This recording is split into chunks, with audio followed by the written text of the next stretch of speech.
오늘 말씀 성령님이 하시는 일이라는 제목으로 좀 나눠보려고 합니다.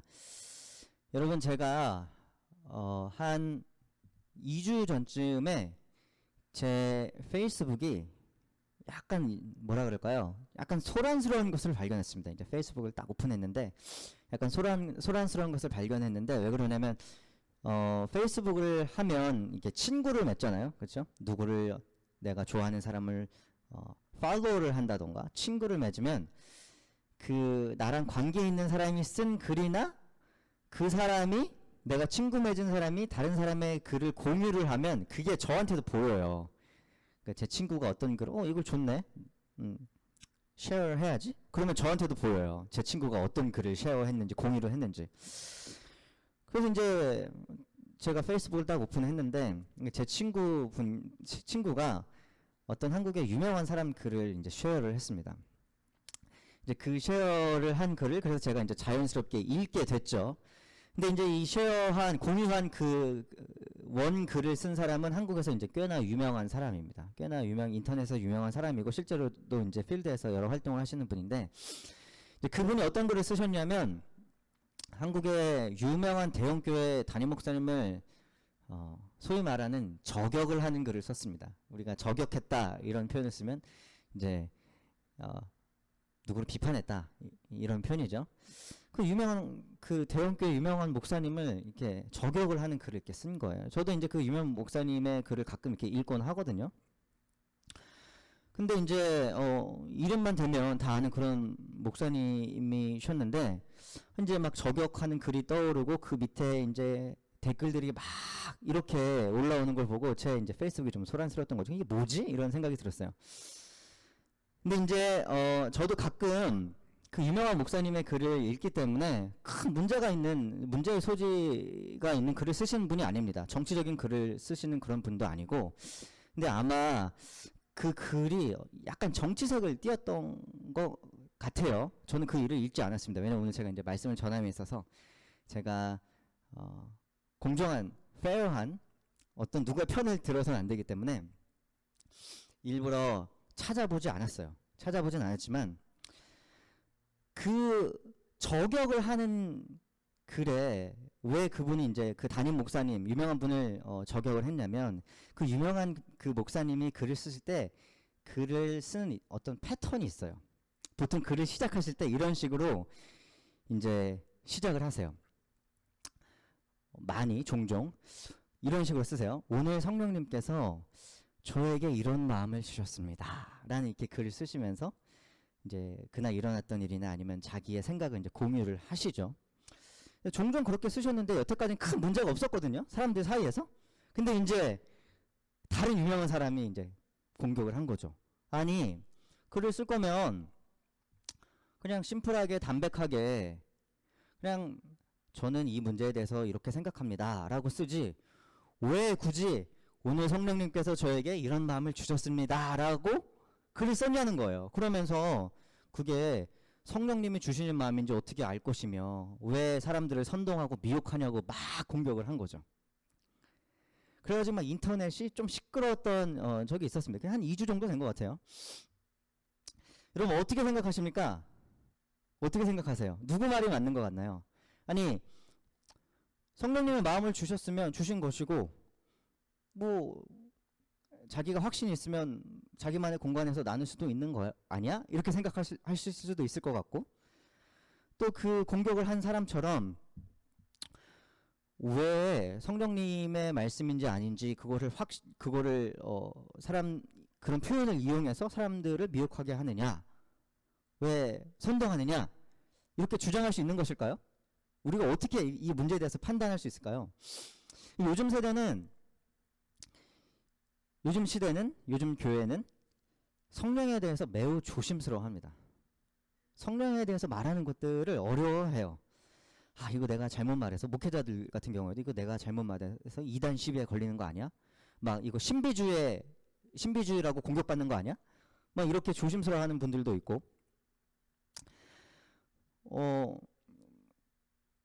우리 이제 교회 성도님들 가운데서도 이 성령이 무엇일까? 성령은 어떤 일을 하실까? 성령은 어떻게 정의 내릴까? 같은 부분에 대해서 잘 교육받지 못하고 잘 몰라서 혼란스러워하는 분들도 성령의 역사심에 나타나심에 대해서도 이게 맞는 거야? 틀리는 거야? 갑론, 을박이 일어나고 교회 내에서 이런 상황들이 종종 발생하기도 합니다.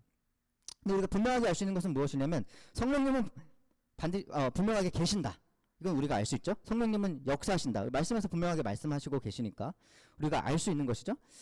그래서 성령님에 대해서 무지하거나 너무 경계하거나 하나님 삼위 하나님, 예수님, 성령님 중에 다른 하나님이나 예수님에 대해서 성령님을 좀 낮게 평가하거나 이런 것들은 잘못된 것이고 또한 위험한 것이다라고 우리가 이 정도 수준에서는 모두가 동의할 수 있을 것 같습니다. 그렇죠? 오늘 본문 말씀에서도 예수님께서 분명하게 말씀을 해주세요. 성령님을 보내주신다고.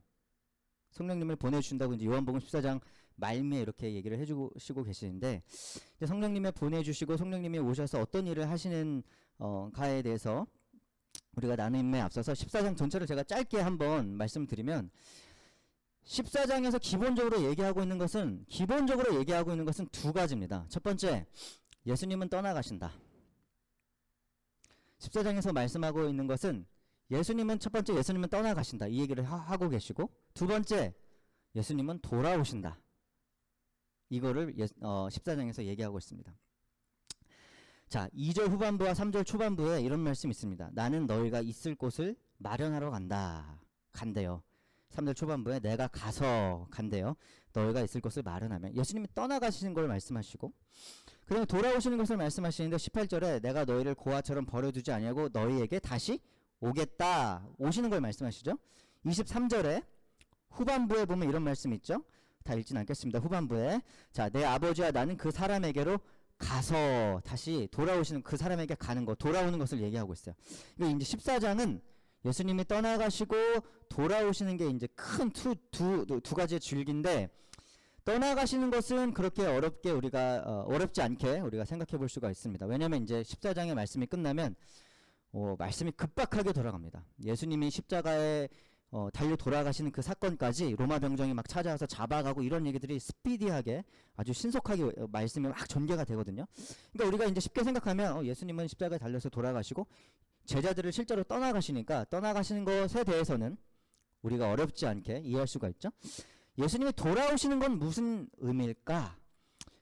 14장에서는 크게 세 가지를 얘기합니다. 이제 이것은 제가 짧게 얘기하고 넘어갈게요. 다 얘기할 시간도 없고 오늘 말씀의 주제와는 좀 거리가 있는 것이라, 첫 번째, 예수님이 육적으로 실제로 돌아오시는 것을 얘기합니다. 부활하셔서 제자들에게 돌아오셨죠. 그렇죠? 돌아오시는 것을 얘기하고요. 두 번째는 우리가 조금 더 넓게 생각해 볼 수가 있습니다. 종말론적으로. 왜냐면 예수님께서 2절과 3절 우리가 방금 읽었지만 예수님께서 가시면서 뭐라고 말씀하시면 내가 가는데 너희들이 있을 곳을 마련하러 간다 이렇게 말씀하세요. 너희가 있을 곳을 마련하러 간다. 그러니까 제자들의 삶 이후에 어딘가에 가서 예수님과 같이 오랫동안 있겠죠. 자, 그런 어떤 종말론적인 어떤 영생과 관련해서 우리가 생각해 볼 수가 있습니다. 세 번째는 뭐냐면, 제가 이것을 왜 말씀드리면 세 번째가 바로 오늘의 말씀과 연관이 있기 때문입니다. 세 번째가 뭐냐면 예수님께서 오시는데 성령으로 오시는 것을 말씀하고 계세요. 성령으로. 16절에 보면 내가 아버지께 구하겠다. 그리하면 아버지께서 다른 보혜사는 돕는 자라는 뜻입니다.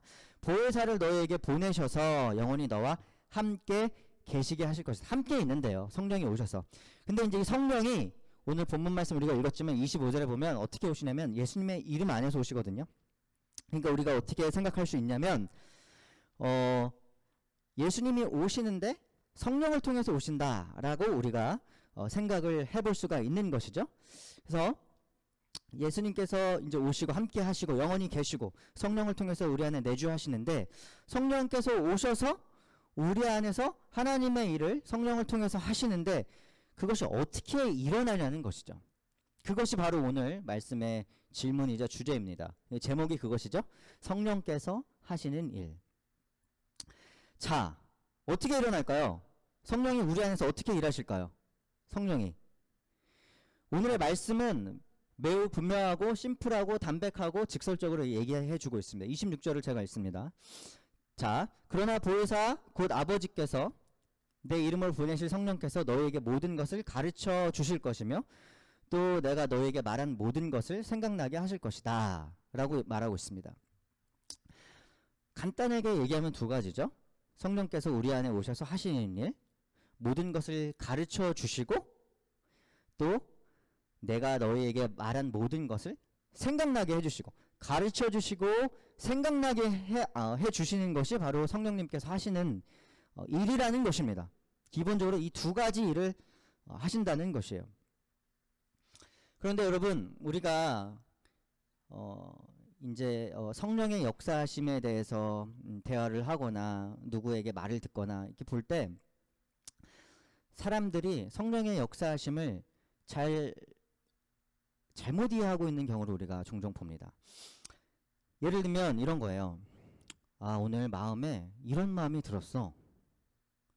이러저러한 마음이 들었는데 성령님께서 하시는 말씀 같아. 뭐 이런 식으로 얘기를 하는 경우, 이런 경우가 있을 수 있다는 거죠. 어떤 감정이나 어떤 심리적인 상태에 따라서 이게 성령님이 하시는 일인가?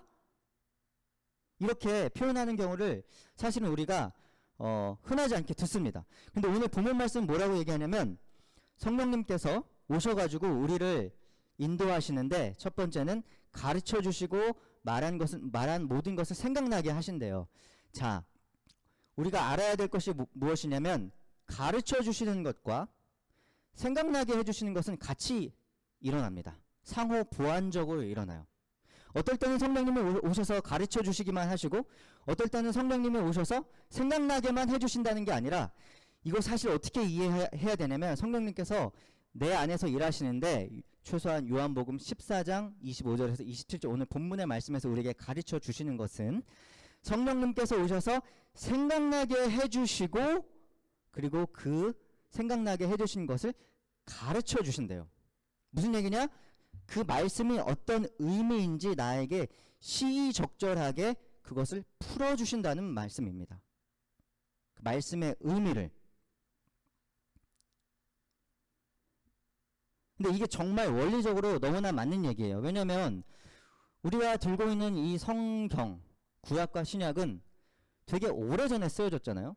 그렇지만 1세기 초대교회 사람들도 읽었고 15세기 사람들도 읽었고 1980년대에도 읽었고 1990년대에도 2020년대를 살아가는 우리들도 읽지 않습니까? 옛날 얘기지만 우리에게도 맞는 말씀이죠. 그러니까 그 성경의 말씀이 내 안에서 떠올랐을 때 그것이 내 삶에 어떻게 해석되고 적용될 수 있는지 우리가 그걸 깨달아야 되잖아요. 그것이 성령님이 하신다는 일인 것이죠. 근데 실제적으로 오늘 요한복음을 보니까 그러한 일이 어떻게 일어나는지 요한 사도가 적어서 알려주고 있어요. 요한복음 2장 17절에 보면 이런 말씀이 있습니다. 제자들은 주님의 집을 생각하는 열정이 나를 삼킬 것이다 하고 기록한 성경 말씀을 기억하였다. 이 말씀이 어디서 온 거냐면 시편 69편 9절에 이런 말씀이 있거든요. 주님의 집에 쏟은 내 열정이 내 안에서 불처럼 타고 있습니다. 그러니까 제자들이 이 말씀을 생각할 수 있었던 거예요. 이 말씀을 생각할 수 있었는데 어떠한 사건이 지금 2장에서 일어나고 있냐면 예수님께서 성전에 딱 들어가셨는데 성전이 완전 시장 바닥이 되어버렸습니다. 사람들이 이제 성전은 제사하는 곳인데 사람들이 거기 앉아가지고 이제 재물이 필요하니까 어떤 사람들은 비둘기도 팔고 염소도 팔고 막 이랬겠죠. 그러니까 시장 바닥이 되었으니까 예수님이 막 화가 나셔서 그걸 다 뒤집어 엎으셨잖아요. 그렇죠? 그 사건이 일어나는 장면 가운데 제자들이 이 말씀을 생각해냈던 것이거든요. 그러면서 예수님이 뭐라고 말씀하시냐면 사람들에게 내가 이 성전을 허물고 사흘 만에 다시 짓겠다라고 말씀하셨어요. 제자들이 이렇게 생각했죠. 아니 46년이나 걸려서 지은 이 성전을 어떻게 3일 동안 다시 짓지? 3일 안에? 그러니까 이해가 안 갔던 것이죠. 그런데 요한복음 2장 22절 조금 지나고 나서 어떤 말씀이 있냐면 요한 사도가 이렇게 코멘트를 달아놔요. 제자들은 예수께서 죽은 사람들 가운데서 살아나신 뒤에야 그가 말씀하신 것을 기억하고서 뭐 이런 거겠죠. 내가 사흘 만에 다시 지을 거야 이런 말씀. 성경 말씀과 예수께서 하신 말씀. 성경 말씀은 제자들이 떠올렸던 그런 말씀이겠죠. 시편의 말씀. 그래서 믿게 되었다. 이렇게 써놨죠. 무슨 얘기냐? 제자들은 그 당시에 사실 이해하지 못했는데 성령님이 오시고 나서 그 말씀이 무슨 일인지 깨닫게 되었다는 것입니다. 깨닫게 되었다는 것이에요. 그러니까 우리가 이 요한복음 2장에 의해서 알 수 있는 것이 무엇이냐면 성경 말씀이 딱 떠오르고 거기서 끝나는 것이 아니라 성경 말씀이 내 삶에서 시의적절하게 적용될 수 있게 성령님께서 가르쳐 주신다는 것이죠. 그래서 생각나게 해주시고 그리고 그것을 적용할 수 있게 가르쳐 주시는 게 바로 성령님이 하시는 일이라는 것입니다. 우리가 종종 이런 얘기들을 나누죠. 어떤 유명한 신학자의 말 어렵고 화려하고 때로는 공허하게 느껴지는 어떤 글보다 한 어린 아이의 신앙 고백, 그 아이가 신학 박사보다 성경의 말씀을 잘 알지는 못할지라도 그 말씀을 읽고 성령께서 가르침을 주셔서 그걸 자기 입으로 고백했을 때 그런 얘기들을 듣고 큰 울림이 있는 경우, 우리 이런 얘기들 종종 나누잖아요. 그렇죠? 그래서 성경이 참 대단하다, 말씀이 대단하다, 이런 얘기를 나누지 않습니까?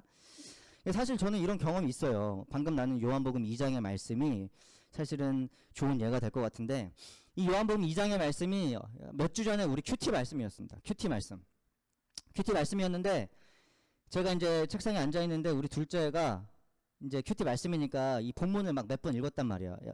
은결아 가서 10번 읽고 와, 이렇게 얘기한단 말이에요. 그럼 지가 가서 막 10번 읽어요. 근데 와가지고 은결이가 이제 저한테 이러는 거죠. 아빠, I don't understand. 이러는 거예요. 왜, 뭐가? 이랬더니 아니, 성전을 예수님이 허물고 3일 만에 다시 짓는다는 게 이해가 안 된다는 거예요. 46년이 걸린다 그러는데 아빠, I don't understand. 이러는 거예요. 근데 이제 은결이랑 저랑 이렇게 얘기를 하고 있는데 옆에서 은성이가 숙제하고 있었거든요. 지 책상에서. 그러니까 은성이가 그 얘기를 막 듣더니 이제 3일이라는 그 단어가 이제 귀에 꽂힌 거죠. 그러면서 은결이한테 막 설명을 해준 거예요. 야, 예수님이 3일 만에 부활을 하셨잖아. 그러니까 이게 그 예수님 얘기를 하는 거야. 이렇게 막 설명을 해줬단 말이에요. 그러니까 은결이가 그 얘기를 딱 듣더니 저는 이제 막 설명을 해주려는 차에 은성이가 끼어들어서 막 그 얘기를 해줬거든요. 은결이가 그 얘기를 듣더니 아, 오케이. 그리고 뒤돌아서 가는 거예요. 그러니까 제가 그 장면을 보면서 말씀이 은성이의 머릿속에 생각이 났잖아요. 떠올랐잖아요. 그렇죠? 떠올랐고 은결이와 제가 하는 그 얘기를 들으면서 은성이가 그 말씀을 적용할 수가 있었어요. 제자들은 그 성전에서 예수님이 성전을 다 뒤집어 엎고 막 이럴 때 그 예수님과 함께 생활을 했던 제자들은 이해하지도 못했던 그 말씀을 11살짜리, 8살짜리가 이해를 하고 아, 오케이. 그리고 갔단 말이에요. 그러니까 저는 그 은결이가 어떤 대단한 고백을 하지 않았지만 오케이 하고 뒤돌아가는 그 모습에서 제가 큰 깨달음을 얻었거든요. 제자들도 이해하지 못했던 말씀을 저 8살짜리가 이해하고 가는구나. 그러니까 성령께서 하시는 거는 그런 거라는 것입니다. 말씀을 생각나게 하시고 은성이가 부활을 떠올렸던 것처럼 생각나게 하시고 그 말씀이 실제로 깨달아지고 적용할 수 있게, 그래서 말씀이 아 오케이 라고 진짜 딱 두 마디 했지만 저에게는 되게 강력하게 어떤 증거처럼 다가왔던 것처럼 성령이 하시는 일이 그런 일이라는 것입니다. 앞서 말씀을 제가 나눔을 시작하면서 페이스북 얘기를 했습니다. 그 유명 목사님의 글, 그 말씀을 드리면서 제가 이런 말씀을 드렸죠. 그 목사님께서 종종 성령님께서 오늘 저에게 이런 마음을 주셨습니다 라는 표현을 쓰신다고 말씀을 드렸잖아요. 그러면서 제가 또 어떤 말씀 드렸냐면 제가 이런 생각을 했다고 말씀을 드렸어요. 이분 종종 이렇게 쓰시는데 여태까지 큰 문제 없었는데 왜 갑자기 이러지? 그래서 제가 혼자 앉아가지고 그것에 대해서 좀 생각을 해봤어요. 근데 이 목사님은 글을 쓰실 때 어떤 식으로 쓰시냐면 비록 성령님께서 나에게 오늘 이런 말씀을 주셨습니다 라고 글을 시작하지만 실제로 말씀을 가지고 오세요. 말씀을 보면 이런 말씀이 있는데요. 그러면서 말씀을 좀 푸시고 그 말씀을 통해서 자기가 왜 성령님께서 그런 말씀을 주셨는지 자기의 간증을 같이 나누시거든요. 그러니까 뭐 어떤 사람이 와가지고 목사님 왜 그 말씀 그렇게 해석 안 되는데요? 라고 그렇게 뭐 따질 수는 있겠지만서도 기본적으로 이분이 글을 쓰는 방식은 뭐냐면 성령님께서 일하시는 방식대로 글을 쓰긴 쓰세요. 나에게 내가 이런 말씀이 떠올랐고 이런 말씀을 통해서 이런 깨달음이 있었는데 실제로 오늘 그런 일이 일어났습니다. 기본적으로 이분이 이렇게 쓰시는 것이거든요. 그러니까 그래서 여태까지 큰 문제가 없었나 보다 이런 생각이 들더라고요. 자, 성령님의 일하심 생각나게 하시고 거기서 끝나는 것이 아니라 그 말씀을 통해서 그 말씀이 나의 삶에서 어떻게 적용되고 해석될 수 있는지 가르쳐 주시는데, 여러분 그렇다면 이것은 무엇을 얘기합니까? 제가 좀 분명하게 적용점을 좀 드릴게요. 적용할 수 있는 부분. 첫 번째 뭐냐면, 자, 누가 여러분에게 와서 또는 여러분 스스로 이게 성령님께서 주시는 말씀인가? 마음인가? 라는 것들을 판단하실 때, 누가 여러분에게 와서 성령을 언급하시면서 성령을 얘기하면서 성령 이래라 저래라 할 때, 메시지를 전할 때 그 얘기를 하는 사람이 말씀에 대한 깊은 고민과 묵상이 없다면 일단 경계하십시오. 성령께서는 기본적으로 최소한 오늘의 말씀에서는 성령의 일하심이 사실 성경에서 되게 많은 부분에 나타나고 있기 때문에 제가 너무 내로하게 말씀드릴 수는 없어요. 왜냐하면 성령은 감정도 만지시는 분이시긴 하십니다. 하지만 오늘 본문 말씀을 통해서는 기본적으로 성령은 말씀을 생각나게 해주시고 그 말씀을 가르치고 적용시킬 수 있는 있게 일을 하십니다. 그래서 여러분에게 와서 나 오늘 성령님께서 이런 말씀을 주셨어. 그러면서 자꾸 딴 얘기를 한다. 말씀에 대한 얘기를 안 한다. 말씀으로 풀어나가려고 하지 않는다. 그러면 일단 경계하십시오. 아시겠죠? 성령은 새로운 계시를 주시지 않습니다. 성령은 새로운 계시를 주시지 않으세요. 하나님의 계시는 여러분이 지금 들고 계신 하나님의 말씀으로 끝났거든요. 자, 그게 첫 번째입니다. 두 번째, 성령은 예수님의 이름으로 보내졌습니다. 요한복음 2장 26절 우리가 읽었지만 짧게 제가 전반부 읽어보면, 그러나 보혜사 곧 아버지께서 내 이름으로 보내실 성령께서, 성령은 예수님의 이름으로 보내주셨어요. 무슨 말입니까? 성령님은 예수님의 대변자, 그분을 대변하신 분, 그분 대신에 보내심을 받은 분이세요. 성령님이 바로 예수님이세요. 그래서 성령님에 대해서 말하는 자, 성령님의 역사하심을 드러내려고 하는 자, 성령님을 통한 어떤 메시지를 전하려고 하는 그 사람은 어떤 사람이어야만 하냐면 예수님의 삶의 방식을 이해하는 사람이어야만 합니다. 예수님의 삶의 방식을 이해하는 사람이어야만 해요. 이 성령님이 오시는 것에 대해서 말씀하여 주셨는데 25절, 26절에, 27절에 무슨 말씀을 해주시냐면, 자, 평화에 대해서 말씀을 해주십니다. 평화, 평안. 읽어볼게요. 나는 평화를 너희에게 남겨준다. 나는 내 평화를 너희에게 준다. 내가 너희에게 주는 평화는 세상이 주는 것과 같지 않다. 너희는 마음에 근심하지 말고 두려워하지 말아라. 이제 성령을 보내주신다고 말씀하시면서 자, 평화에 대해서 말씀을 해주시는데, 이 평화는 세상이 주는 것과 같지 않다고 합니다. 예수님의 삶을 이해한다는 건 무슨 얘기냐면 예수님의 고통을 이해한다는 얘기입니다. 예수님이 주시는 평화는 어떤 내 삶에 아무런 고통이 없고 분쟁이 없고 어떤 컨플릭이 없는 그런 상태를 말하는 것이 아닙니다. 예수님의 삶을 이해한다는 것은 예수님의 십자가의 고난을 이해한다는 것입니다. 그래서 성령을 받고 예수님의 일을, 하나님의 일을 했던 제자들, 사도들은 다 세상으로부터 고난을 받았습니다. 핍박을 받았습니다. 예수님의 십자가를 지고 갔습니다. 그래서 어떤 사람이 성령의 메시지를 전한다고 하고 이것이 성령님께서 하시는 말씀이야 라고 여러분에게 말하면서 예수님의 삶과는 약간 괴리가 있는 어떤 메시지를 전한다? 그러면 여러분 경계하셔야 됩니다. 경계하셔야 돼요. 요즘 우리 한국 사회가 코로나 때문에 아주 난리죠. 근데 이제 이 코로나와 관련해서 특별히 주목받고 있는 단체가 바로 이 신천지라는 단체입니다. 그렇죠? 신천지를 통해서 코로나가 확 퍼지게 되면서 사람들이 큰 관심을 갖고 있는 것 같아요. 그래서 어제 오늘 뉴스를 보니까 신천지가 21만이라 그러는데 교계에서는 24만 정도로 보는 것으로 알고 있습니다. 근데 우리가 이제 이 신천지를 이 밖에서 보면 그런 생각이 듭니다. 아니 이거 왜 이런 말도 안 되는 것에 빠져가지고 폐가 망신하는 것인가, 이런 생각이 들죠. 완전 쇠뇌가 당해가지고 몇 년 전에 사실은 이 한국의 기독교 CBS에서 신천지 특집을 방영한 적이 있습니다. 유튜브에 찾아보시면 지금도 뜨는데요. 그래서 어떤 엄마가 이제 신천지에 빠진 딸을 찾아가지고 막 집에 안 들어오잖아요. 도망 다니고. 그래서 막 도움을 얻어가지고 찾아가지고 같이 얘기하는데 그 딸이 이래요. 아줌마 누구세요? 이게 유튜브에 있어요. 찾아보시면. 아줌마 누구신데 나한테 이러세요? 엄마한테 그렇게 얘기한다니까요. 이 부모도 못 알아보는 게 신천지거든요. 여기 왜 빠지냐는 거예요. 왜 빠지냐는 거예요. 여러분 신천지가 말하는 잘못된 교리가 뭔지 아세요? 잘못된 교리? 바로 육체 영생이라는 것입니다. 육체 영생. 이 계시록 20장 4절에 보면 이 택함 받은 사람들에 대한 얘기가 나오는데 14만 4천. 신천지에서는 어떻게 얘기하냐면 이 14만 4천에 들면 죽지 않는다고 얘기합니다. 죽지 않는다고 얘기해요. 근데 지금 24만, 21만 이렇게 됐죠. 그러니까 이제 이 사람들이 교리를 바꿨어요. 아 무슨 종교가 교리를 이렇게 쉽게 바꿔요. 24만, 21만 이 사람들 중에 14만 4천에 못 든 사람이 있다는 거예요.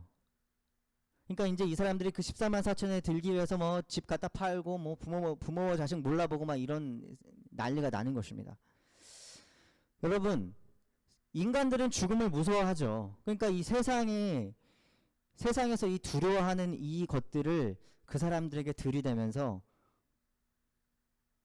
기독교와는 다른 세상이 주는 평안으로 이 사람들을 꼬십니다. 14만 4천에 들면 죽지 않는다. 여러분 그런데 기독교에서는 뭐라고 죽음에 대해서 얘기합니까?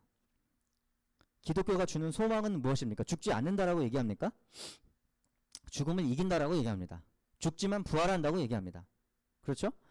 그러니까 여러분 이렇게 이 사람들이 그냥 와서 꼬신 게 아니잖아요. 뭐 돈 주면서 꼬신 게 아니고 말씀을 풀어주면서 꼬셨잖아요. 이 사람들이.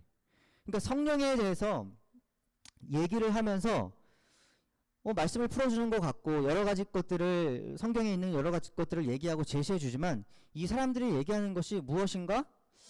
예수님의 삶과는 맞지 않는 것 같은데? 이런 생각이 들면 경계하셔야 됩니다. 저는 이제 특별히 평화에 초점을 맞춰서 지금 여러분에게 말씀을 드렸죠. 그래서 이것들을 다 종합적으로 제가 조금 더 프랙티컬하게 적용할 수 있는 부분, 실제적으로 적용할 수 있는 부분을 여러분과 나누면서 좀 권면을 드리고 싶은데 여러분 개인적으로 말씀을 늘 묵상하시면서 성령이 말씀을 생각나게 하실 수 있도록 좀 준비를 하셨으면 좋겠습니다. 말씀과 늘 붙어 있으셨으면 좋겠어요. 말씀과 가까이 하는 삶. 그래야 말씀이 생각이 나겠죠.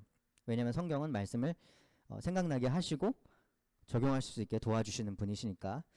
자, 그리고 생각난 그 말씀이 제대로 올바르게 정확하게 일하실 수 있도록 성경을 따옴표 할게요. 올바른 신앙인들과 다시 한번 따옴표 열심히 공부하십시오. 이렇게 말씀을 드리고 싶어요. 자, 성경은 늘 가까이 하시면서 말씀이 늘 생각날 수 있도록 하시고 그리고 그 성경을 올바로 적용할 수 있게 건전한 신앙인들과 열심히 성경 공부를 하셨으면 좋겠습니다. 여러분 신천지의 최우선 타겟이 어떤 사람인지 아세요? 신천지의 A급 포교 대상 A레벨. 이 사람들은 무조건 제일 먼저 찾아가서 이 사람들을 꼬셔라. 첫 번째 이런 사람입니다. 목회자와 친하지 않은 사람. 우리 홍석인 담임 목사님과 친하게 지내시기를 권면을 드리겠습니다. 자, 소통이 없는 사람. 우리 형제 자매들과 조금 더 교제하시면서 삶을 나누시기를 바라겠습니다. 자, 외로운 사람, 안 바쁜 사람. 자, 목사님과 친하게 지내고 우리 같이 자주 교제하면 외롭진 않겠죠. 안 바쁜 사람. 이거는 우리 교회 성도님들이 대부분 좀 바쁘신 것 같아요. 그리고 영적 호기심이 있는 사람들입니다. 이런 사람들이 신천지가 제일 먼저 찾아가서 꼬신대요. 자, 여러분 그래서 우리가 말씀드렸듯이 성령님께서 우리 안에서 강력하게 일하실 수 있기 위해서는 우리를 내어드리기 위해서는 첫 번째로 말씀을 늘 깊이 묵상하시며 늘 읽으시는 그런 삶, 큐티도 좋고요. 그런 반복적인 그런 습관, 이런 것들이 되게 중요하겠죠. 그리고 다시 한번 강조드리지만 건전한 신앙인들과 열심히 성경 공부하는 것, 그래야 이제 신천지 같은 데 빠지지 않고 좀 더 일반적으로는 우리가 이것이 성령님께서 하시는 말씀인가 아닌가 이런 것들을 좀 더 분명하게 판단할 수 있을 것 같습니다. 여러분, 그래서 우리 교회에서는 자, 운영위원회를 통해서 또 TF팀을 통해서 또 스태프 회의를 통해서 우리 교회가 이제 새롭게 나아갈 방향을 이제 정하고 있죠. 그 가운데서는 사실 제자 훈련도 있습니다. 우리가 고민하면서 제자 훈련을 잘 디벨롭을 하려고 합니다. 그래서 여러분께서 이 제자 훈련에 열심으로 좀 참여하셔서 성경 공부를 다 같이 좀 열심으로 하셨으면 좋겠어요. 적극적으로 하셨으면 좋겠어요. 성경 공부는 사실 졸업이 없습니다. 졸업이 없어요. 제가 이제 구약을 공부하는 사람으로서 제가 이번 학기에 졸업을 하기를 소망하면서 기도를 하고 있는데요. 제가 여러분께 중보 기도를 좀 드립니다. 졸업할 수 있게. 근데 제가 이 시점에 제가 느끼는 게 뭐냐면 종종 이런 생각을 해요. 구약 박사를 받으려고 하는데 나 성경 너무 모르는 것 같은데 가르칠 수 있을까? 이 생각을 사실 종종 하거든요. 제가 어떻게 겸손한 척을 하려고 하는 것이 아니라 뭐 제가 박사를 하고 있다 자랑하려고 하는 것이 아니라 이게 제가 실제적으로 드는 생각이에요. 실제적으로 성경을 너무 모른다 이런 생각. 근데 여러분, 그래서 성경 공부는 나이와 상관없이 내가 공부를 하기가 얼마나 있든 이런 거와 상관없이 졸업 없이 그냥 계속 공부하는 것 같습니다. 그래서 우리가 교회에서 오픈하는 성경 공부 가스펠 프로젝트 뭐 지금 진행되고 있고 새로운 것들이 이제 디벨롭이 될 텐데 그러한 것들에 좀 결단하시면서 성경 공부에 좀 참여하셨으면 좋겠다라는 것을 제가 좀 실제적인 적용으로 오늘 말씀을 통해서 좀 드리고 싶습니다. 자, 아멘이시죠? 아멘. 자, 오늘 말씀을 정리하도록 하겠습니다. 자, 14장 오늘 말씀을 통해서 이제 예수님께서는 제자들을 떠나려고 하세요. 14장이 끝나면 이제 떠나실 건데 두 가지를 말씀해 주신다고 말씀드렸죠. 첫 번째, 예수님은 떠나실 것이다. 두 번째, 예수님은 다시 돌아오실 것이다. 다시 돌아오시는 것 중에 제가 강조하면서 말씀드렸던 것은 예수님께서 돌아오시는데 어떻게 돌아오시냐면 성령으로 오십니다. 성령으로 오시고 성령은 우리와 늘 함께 하셔서 우리를 통해서 일하시는데 어떻게 일하시냐면 자, 하나님의 말씀을 생각나게 해주시고 그 말씀이 어떻게 우리 삶에 적용될 수 있는지 시의적절하게 적용될 수 있는지 가르쳐 주신다는 거예요. 그러니까 말씀과 떨어뜨려서 가르침을 생각할 수 없다는 거예요. 그게 되게 아주 중요한 부분이라고 말씀을 드렸습니다. 말씀이 생각나고 그걸 말씀을 풀어주시는 분이 바로 성령님이시라는 것입니다. 자, 여러분, 세상에 많은 사람들은요 이것을 이해하지 못해가지고 또는 요 원리를 살짝 트위스트 해가지고 많은 사람들을 미혹하고 유혹하고 넘어뜨리려고 합니다. 넘어뜨리려고 해요. 이러한 세상 가운데 우리는 그래서 성경 말씀을 늘 가까이 하고 그리고 우리 행복한 교회가 그런 교회라고 믿는데 건전한 신앙을 가진 우리 형제 자매들이 모여서 그리고 열심으로 성경 공부를 하는 그런 신앙의 모습을 보이면 나를 통해서 우리를 통해서 우리 교회를 통해서 성령님께서 말씀하시고 해석하시며 일하시고 강력하게 역사하실 것을 저는 모두 믿습니다. 여러분도 믿으십니까? 아멘. 우리 행복한 교회가 그런 교회가 되기를 예수 그리스도의 이름으로 축원합니다. 아멘.